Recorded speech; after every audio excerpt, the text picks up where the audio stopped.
Hi my dear शिवानु परंपरा क्विटीज। आज मैं पूर्व काल में विष्णु शर्मा जी से कही गई पंचतंत्र की कहानियों में से एक कहानी सुनाना चाहती हूँ। उस कहानी का नाम है कौवों का बदला।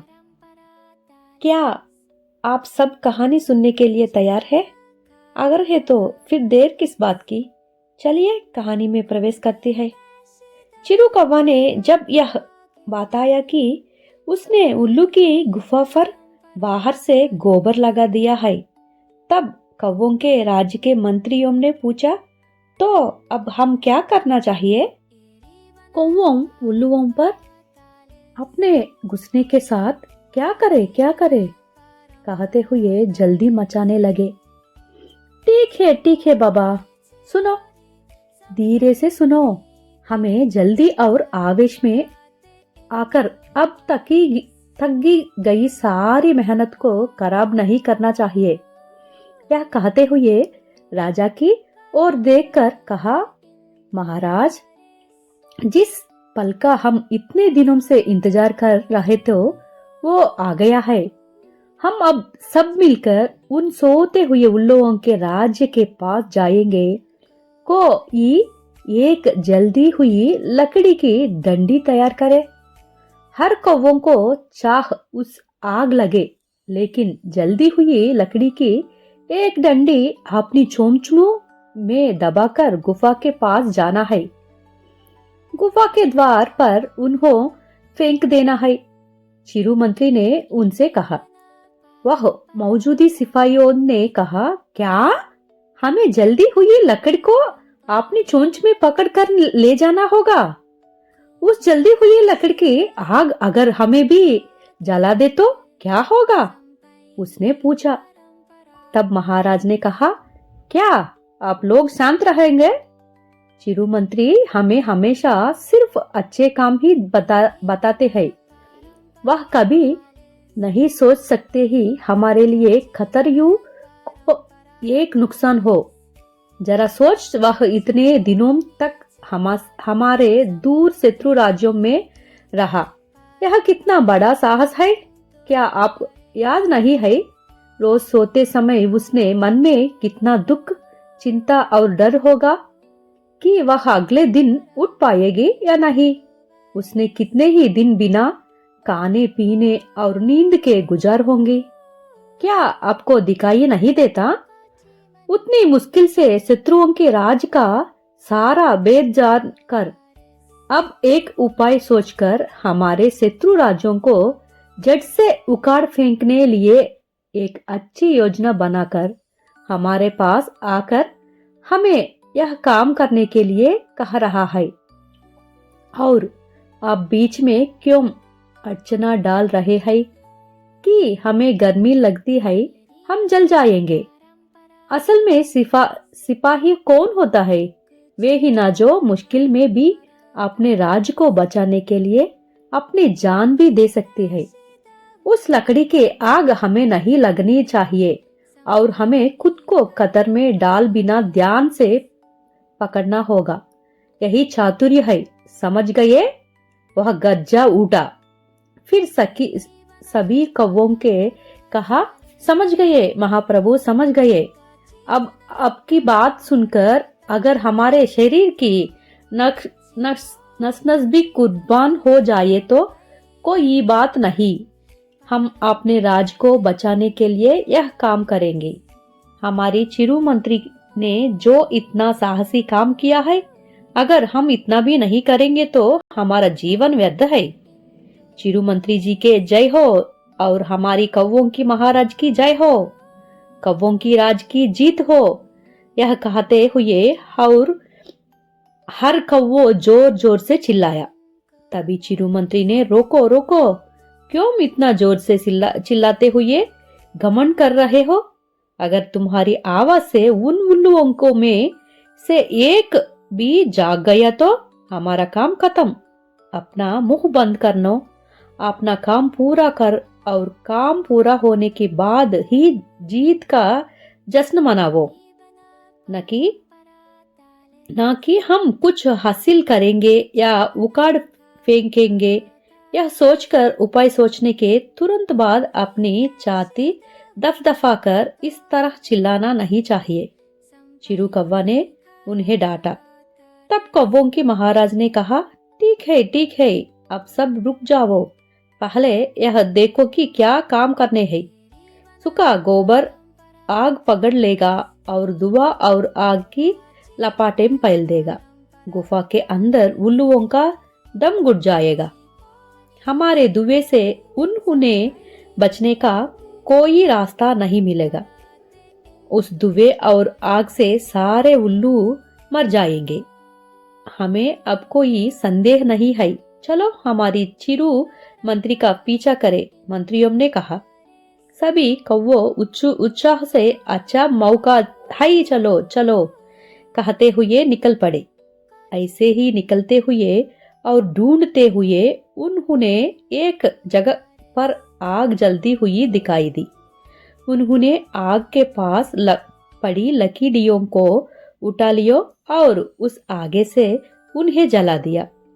फिर हर एक ने एक डंडी अपनी चोंच में ध्यान से दबाकर उड़ान भरी। इस तरह उड़ते हुए वे उल्लुओं की गुफा तक पहुंचा गए। जल्दी हुई लकड़ियों के उन्हें एक एक करके वहां चारों ओर फेंक दिया। धूप में गोबर सूख गया और सूखी वह गुफा आकाचन आग पकड़ ली।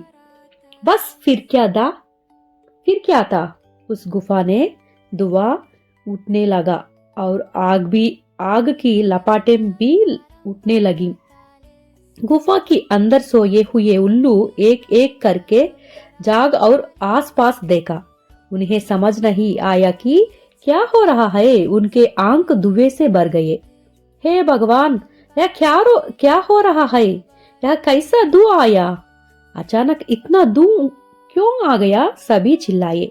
तब मंत्री ने कहा, महाप्रभु, लगता है क्यों कोई हम पर हमला कर रहा है। उल्लुओं के राजा ने कहा, क्या यह हमारे सोने के समय अच्छा मौका देखकर कौन से मूर्खों को हम पर हमला करने की सूझी? कोई सो रहा हो और उस पर इस तरह हमला कैसे करेंगे क्या यार? अगर हिम्मत है तो सामने से लड़ो, लेकिन इस तरह सोते समय हमारे बच्चों, हमारे घर वालों, औरतों को भी न देखकर यह लोग इतने लोग का साथ कैसे अन्याय कर रहे हैं? वह चिल्लाया। तभी उनका गुफा की छत पूरी तरह से जल गई। एक मंत्री जो उन्हें अच्छी सलाह देता था, उनकी तरफ देखकर मुस्कुराया और कहने लगा, यह बात आप कर रहे हैं महाराज। उस दिन जब कुछ लोगों ने आपको रात के समय कौवों पर हमला करने के सलाह दी थी, तो मैंने आपको रोका था। मैंने आपके कहा था कि सोते समय इस तरह युद्ध के लिए जाना ठीक नहीं है, यह अच्छा लक्ष्मण नहीं है। लेकिन आपने मेरी बात पर ध्यान नहीं दिया था है ना?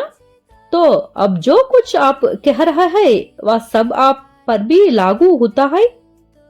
हमारे तरफ कौवों के राज में भी तो उनके छोटे बच्चे और औरतें होंगी जो सो रही होंगी।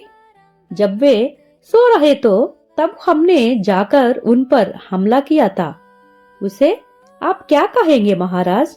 जैसे ही उसने राजा के सामने यह सब कहा, राजा हक्का बक्का रह गई। लेकिन गुस्से में वह चिल्लाया, क्या कहा रहा है तू कि हम कायर है और मैंने ऐसा किया था, यह मुझे याद दिला रहा है? नहीं महाराज, मैं आपनो यह याद नहीं दिला रहा हूँ कि आप कायर है। मैं आपको यह याद दिला रहा हूँ कि आप किसी काम के नहीं बल्कि मूर्ख है। आपका मूर्खता आपनो ही नहीं बल्कि आप पर भरोसा करने वाले इन सभी लोगों को आज जला रही है। बेचारे कौवे अपनी जिंदगी जी रही थे, लेकिन हमने यह बहाना बनाकर कि वे हमारी नींद खराब करके रहे हैं, उन पर हमला किया था। हमने गलत किया था। मैंने आपको चेतावनी दी, थी कि हमारे पास आए कौवों पर एक नजर रखे। आप राजा है, आप कौवों की कुशामत पे कैसे फंस गए? वह हमारी शत्रु राज्य से आया था, किस लिए आया होगा? क्या आपने एक पल भी सोचा? वह आपको बस तारीफ करके हवा में उड़ा रहा था और आपने उसे अपने बराबर का कोई नहीं मानकर अपने पास ही रखा। हमारी गुफा के सारे राज जानकर वह कौवा मंत्री चिरू ही यह काम किया होगा। वह बहुत चालाक है। हमने उस पर कितनी भी मुश्किल डाली हो, उसने सहन किया और आपने राज के लिए अच्छी योजना बनाकर अब हमें खत्म कर रहा है। फिर भी हम अपनी ही गलती से खुद के खोद हुई गड्ढे में गिर रहा है। भुगतना ही पड़ेगा। राजा जैसा शासन करेंगे, प्रजा को वही फल मिलेगा, चाहे अच्छा राजा हो या खराब। यह कहते हुए मंत्री ने आपने होंठ बींच और तब वही खुद को लगी आग में आहुति हो गया। बगल की बाकी सभी उल्लू दम घटने से तड़पने लगे और कुछ देर बाद जब गुफा में पूरी तरह से आग फैल गई तो वे सभी जलकर राख हो गए। इस तरह अपनी आंखों के सामने अपनी सेना, अपनी परिवार और अपना मंत्रिमंडल सबको जलकर राख होते देखकर उल्लुओं को राजा को वह दिन याद आए जब वह हंसते हुए कौवों पर हमला करने गया था। फिर एक लंबी सांस लेते हुए वह भी उनके साथ जलकर राख हो गया। हाय दोस्तों, चिरू कौवा ने कितना अच्छा उपाय सोचा और उसने आपने से कहीं ज्यादा ताकतवर उल्लुओं को कितनी आसानी से हरा दिया है ना? हाँ, अगर कोई हम पर हमला करे तो हमें तुरंत घमंड में आकर उन पर पलटे कर हमला नहीं करना चाहिए, बल्कि सही समय देखकर हमला करना चाहिए। तो हम भी जीत सकती है, चाहे दूसरा कितना भी बड़ा हो।